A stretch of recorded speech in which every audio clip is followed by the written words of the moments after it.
It's my bike packing tent.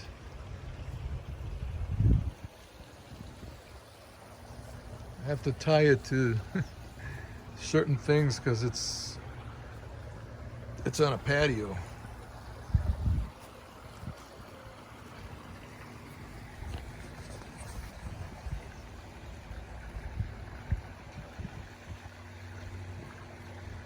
It's supposed to be a two-person tent.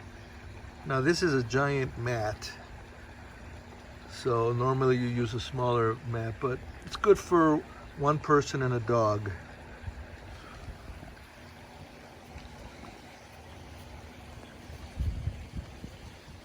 This is the highest, one of the highest rated tents for 150 bucks. In wind, rain, and everything. Similar tents cost 400 bucks. Naturehike to UL up L or something too. They have a couple of models, but this is the one they use the most.